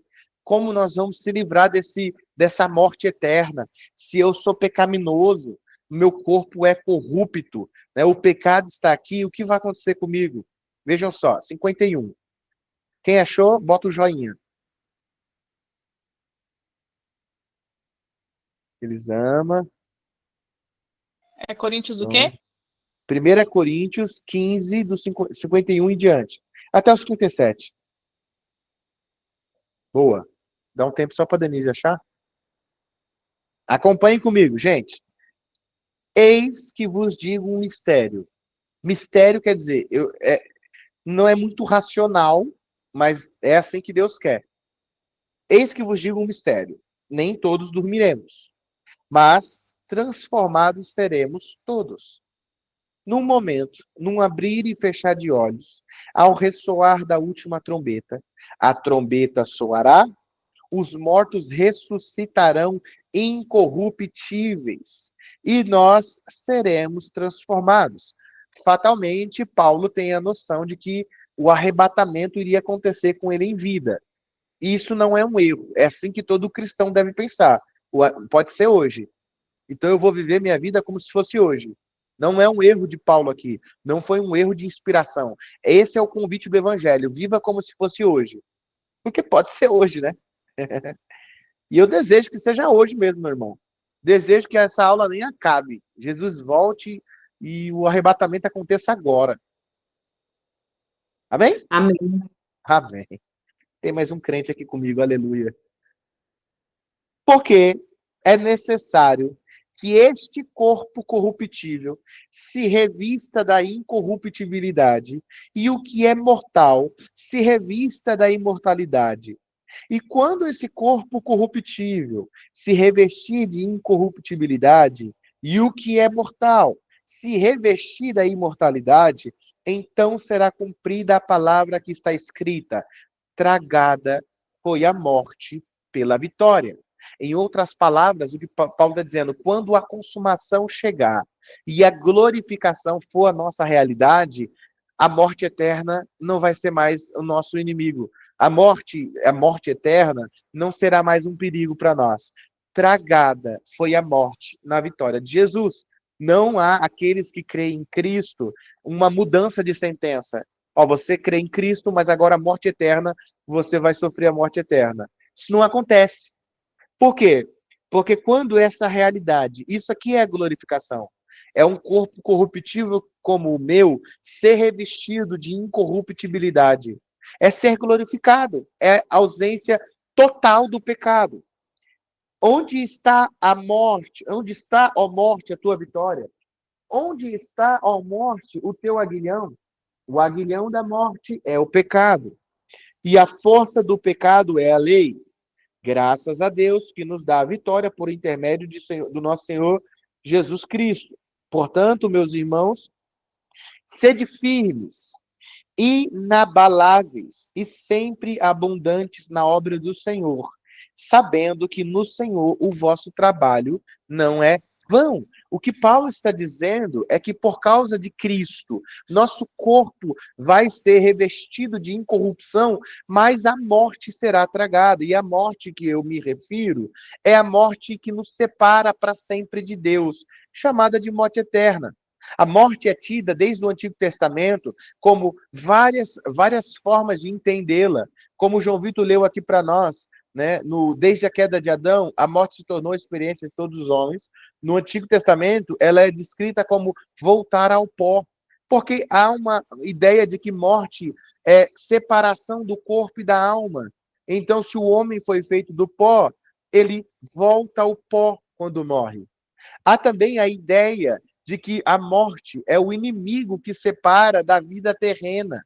A vida terrena, ela tem um inimigo, e esse inimigo é a morte. Então, se a morte chega, ela te separa da vida. É normal, né, esse tipo de pensamento, porque eles não tinham a revelação como nós temos hoje. Só que desde o Antigo Testamento, Jó, por exemplo, vai dar indícios de que existe algo além da morte, né? Encontra-se com o Senhor. Ao homem compete viver uma só vez, morrer uma só vez e encontrar com o Senhor. O meu Redentor vive. O meu Redentor vive. Daniel vai tratar dessa ideia muito antes de Apocalipse, dizendo que muitos dos que dormem no pó, ou seja, muitos dos que morreram, vão ressuscitar. Isso ser falado 2.000 anos antes de Cristo, 3.000 anos antes de Cristo, buga a cabeça dos judeus e dos babilônicos, buga, porque o que é ressurreição, voltar dos mortos, não é comum, mas Daniel está dizendo que muitos do que morreram vão voltar a viver. O último inimigo, mas também como partida. Ao longo que a revelação vai se dando, nós vamos entendendo como o escatom vai se realizando, e o apóstolo Paulo, Filipenses 1:23, vai também nos dar uma outra forma de encarar a morte. A morte não é só um inimigo da vida terrena, uma interrupção da vida terrena. A morte não é só uma voltar ao pó. A morte também é partida. A morte também é um empurrão para encontrar Cristo. E é o que Paulo vai dizer em Filipenses 1, verso 23, que eu quero ler com vocês. Filipenses.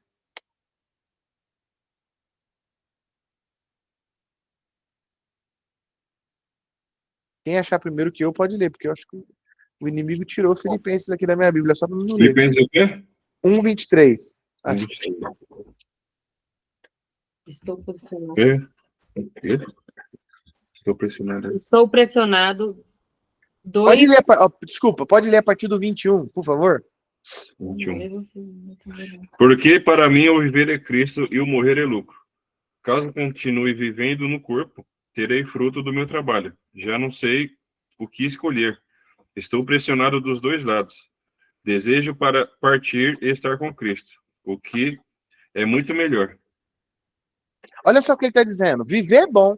Viver para mim é Cristo. E Cristo é bom. Mas morrer é lucro. Lucro é aquela parte do empreendimento que você não precisa pagar ninguém. É seu para gastar com o que você quiser. Lucro é bom. Paulo está dizendo que viver é Cristo. E Cristo é bom. Mas morrer é uma parte muito melhor. É lucro. Por quê? Porque quando eu morro, é como se a morte desse partida nesse projeto de encontrar Cristo. A ponto de Paulo dizer o seguinte: eu estou num dilema. Não entendi. Vai oferecer para nós, Gilmar? Quem quer suco de laranja, gente? Ele vai fazer pro Antônio aqui. Olha o que Paulo está dizendo. Eu estou num dilema. Porque a morte vai me colocar diante de Cristo. Só que viver também é representar Cristo. Então eu não sei se eu quero ir ou se eu quero. Eu não sei o que eu quero mais. Eu sei que se eu for, eu vou estar com Cristo. E é isso que eu desejo. Por que eu estou dizendo isso? Porque diante de todo esse conhecimento que a morte é consequência do pecado, muitos de nós temem a morte. E eu não estou dizendo que você deve encarar a morte, sabe, sem medo algum. Você deve olhar para os dois lados da rua antes de atravessar. Não vai achando que você é um homem de aço, uma mulher de aço. Você deve se preocupar, né? Tem algo bom no medo. Minha esposa, uma vez falando sobre os sentimentos, e ele disse que foi Deus que colocou o medo, né, como um sentimento natural, porque ele preserva a nossa vida.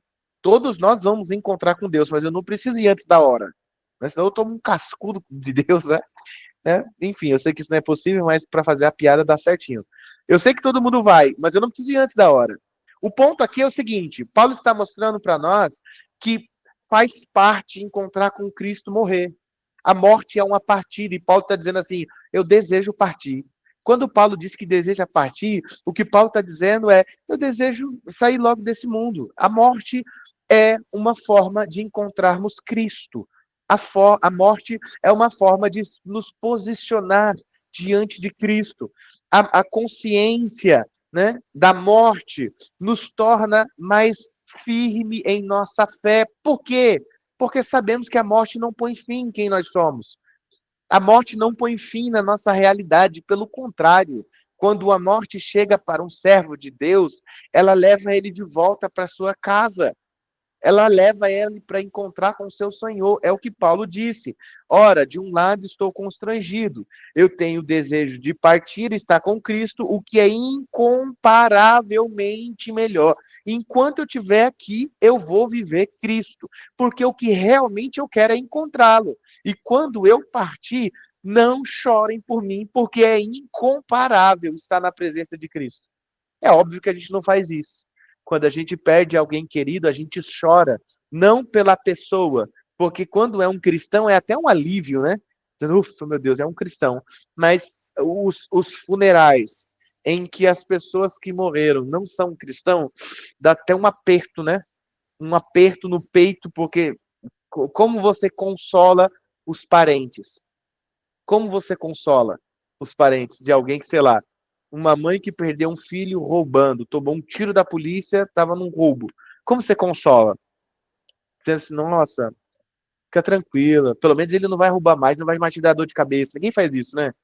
Ó, pelo menos, ó, qual é o lado bom? Pelo menos você não vai ficar com medo onde ele está de madrugada. Ninguém faz isso, porque a gente quer realmente consolar. Agora, quando um cristão morre, esse consolo é real. Né? Nós vivemos isso no funeral que recentemente nós tivemos da minha sogra. Doeu muito, dói até hoje, né? Tanto em mim, mas principalmente na minha esposa. Mas as pessoas nos consolavam dizendo assim: em breve nós veremos ela. E certeza, essa é a certeza que nós temos. Eu tenho certeza, não sei se vai ser possível, mas quando chegar na eternidade, verei minha sogra com cabelo loiro, com batom bem vermelho na boca, né, do jeito que ela gostava. Não sei se isso vai ser permitido. Acho que lá no céu tem regras tão específicas. Eu acho que ela não vai poder usar a quantidade de batom que ela usava.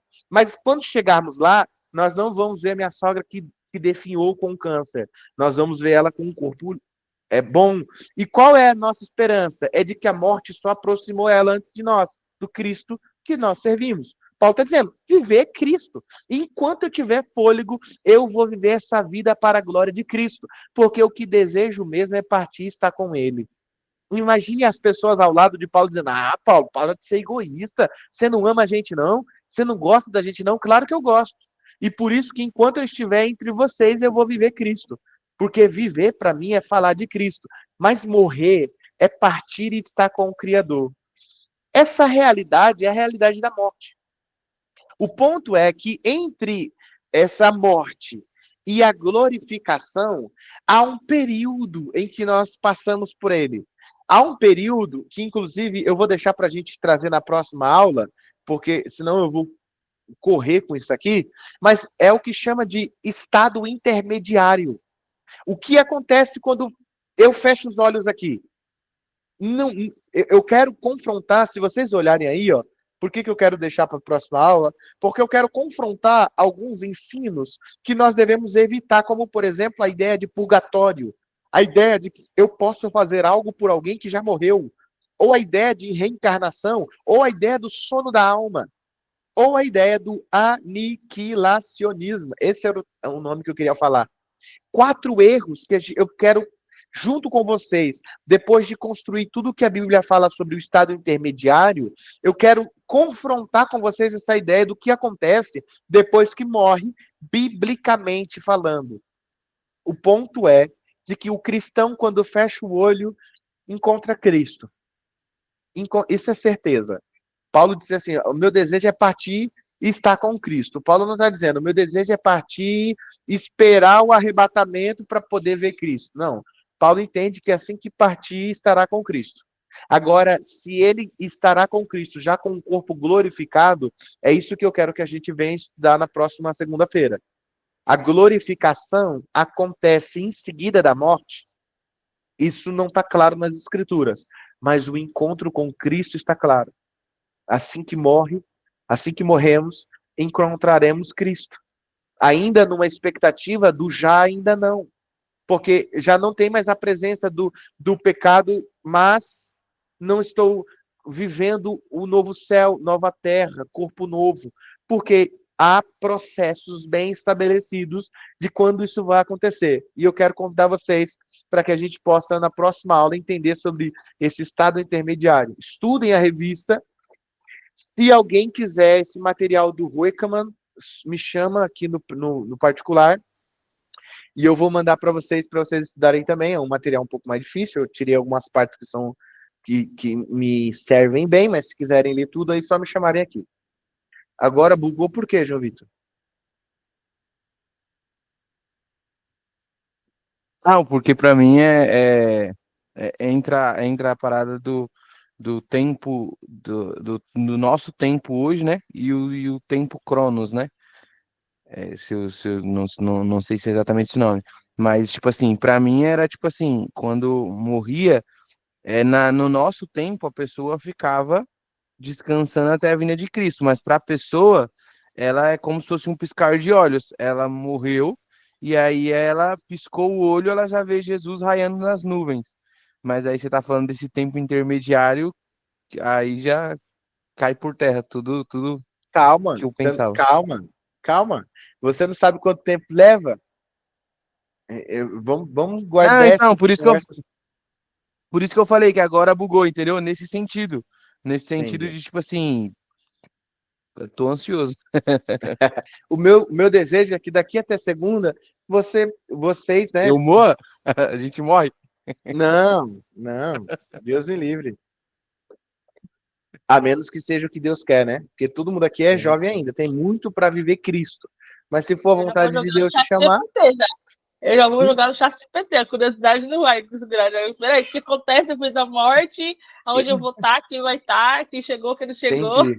Só que o meu Cadê a conselho minha é, avó, que foi o meu missionária há conselho 30 é, anos? direcione sua pergunta para o chat conforme sua confissão de fé. Por exemplo, o que o movimento reformado fala sobre o estado intermediário? Senão ele vai te dar um desses conceitos aqui que nós vamos evitar. Ele vai falar sobre o purgatório. Depois que morre, vai para o purgatório, espera uma quantidade de anos, você paga pela salvação dela para ela ir para o paraíso. Senão ela vai ter que pagar por todos os pecados. Ou ele pode te dar uma resposta espírita, dizendo, Eu depois da acho que morte, apresentar a o seu planilha, né, espírito. Breno? Apresentar o documento para ele, né? Ele já vai ter uma base para seguir, né? Legal. Pode ser também. Entende? Porque assim, a resposta para a morte é uma resposta que toda religião precisa fazer. O que acontece depois que a gente morrer? Toda religião precisa responder. Lembra que é alguma das perguntas base? O que acontece depois da morte? Todo mundo precisa responder. Então, cada um vai desenvolver. Morreu, acabou. Não, a gente vai reencarnando até chegar ao nirvana, a perfeição. Não, a gente morre e vai para o purgatório. Aí alguém da sua família tem que pagar um dinheiro para a igreja católica para você sair do purgatório. Faz todo sentido isso, né? Mas isso colou por muitos anos na igreja católica. As indulgências, Os as romanos foram indulgências. espertos, né? Os A romanos igreja, foram pelo menos conseguiram construir a Basílica de São Pedro, lá em Roma, né? Uma Aham. grande igreja. Meus queridos, perguntas até aqui? Cadê o Vinícius Elisama? Não fez nenhuma pergunta hoje. Tudo certo por aqui. Muito bem. Vamos orar Eu então? posso Vamos fazer uma encerrar. pergunta rapidão a respeito? Você colocou aqui uma pergunta na atividade, ao qual você pergunta quais são as principais implicações práticas do ensino sobre a morte. O que muda na Essas. sua vida? Aprender sobre a morte, o que muda na prática na sua vida? Ah, tá, entendi. Não, fechou. Beleza. Entendeu? Tipo assim, saber que a morte não é o fim. Isso muda o quê? Sim, entendi. Tô Pode quase encarar te dando a como o resposta. início. Não, então, entendi. Fechou. Já responde aí, já responde, já me entrega amanhã já. Que eu tenho tempo de corrigir com calma. Queridos, um prazer, viu? Um prazer passar esse tempo com vocês, né? Graças a Deus conseguimos caminhar bem na nossa aula. Na próxima matéria nós vamos entrar no estado intermediário, falar sobre a ressurreição e entrar sobre a segunda vinda de Cristo, as promessas da segunda vinda, o caráter, como ela vai se dar, né? E os sinais. E aí a gente vai se perder um pouco nos sinais que a Bíblia fala sobre a segunda vinda. Não para a gente tentar achar uma data, né? É um erro. Ninguém pode dizer, daqui 2012 o mundo vai acabar. Ninguém pode fazer isso, apesar de algumas pessoas a história da humanidade ter feito. Mas não é bíblico isso. Mas a gente tem alguns Mas sinais aí que a eu gente vai quero analisar. descobrir se eu sou pré-tribulacionista, se eu sou tribulacionista. Eu quero descobrir qual que eu sou, Você que eu não só sei qual que eu é sou. tribulada, minha irmã. O resto, Não, eu quero saber piada de quantas vezes vai seminário. ter, Jesus vai vir, quantas não vai vir. Eu tô curiosa. Entendi. Isso é uma das coisas que o pessoal fala muito sobre o milênio, tribulação, amilenista, pós-milenista, e vamos, não vamos tratar tudo, né? Por isso que eu disse, se alguém de vocês quiser, abre essas teologias, ou se quiser a Bíblia e o futuro lá, né, que o do Recoman, ou o do Horton, eu incentivo a pesquisa. Mas nós vamos abordar de forma bem básica. Mas vamos abordar, em nome do Senhor Jesus.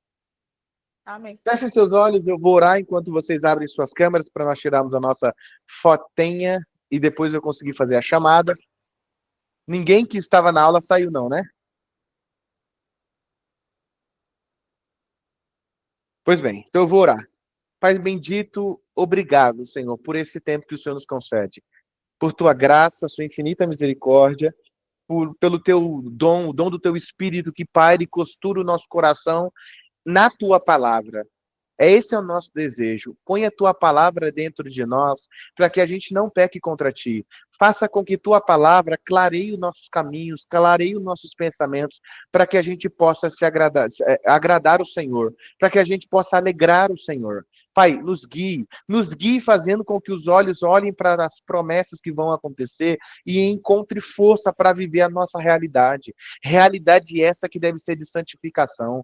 Não dê paz para aqueles que se dizem cristãos e não investem em santificação. Aqueles que dizem ser filho de Deus, mas não tem tempo para orar, não tem tempo para estudar a sua palavra, Senhor. Não dê paz a eles, para eles viver essa procrastinação em paz, mas que o teu espírito incomode, o teu espírito crie situações para que esse teu povo viva em oração, vivam tendo o desejo de conhecer mais o Senhor por meio das Sagradas Escrituras, porque sem santificação ninguém verá o Senhor. É o que disse o autor de Hebreus, é o que disse Paulo em Tessalonicenses. Essa é a sua vontade para nós. Então seja conosco, que os nossos olhos, a nossa forma de ver a vida, seja parecida com a de Paulo, em que viver seja viver Cristo e morrer seja lucro, seja partir para encontrar Cristo, nosso Senhor e Salvador. Seja conosco, que o nome do Senhor seja glorificado, que essa aula seja tanto consolo como exortação para as nossas vidas.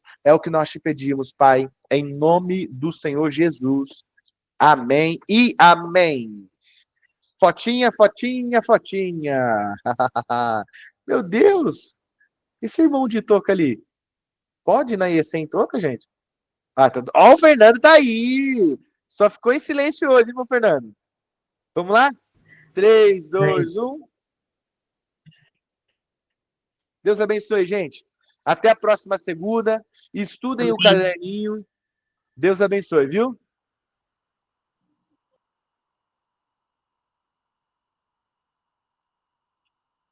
Deus, fala comigo.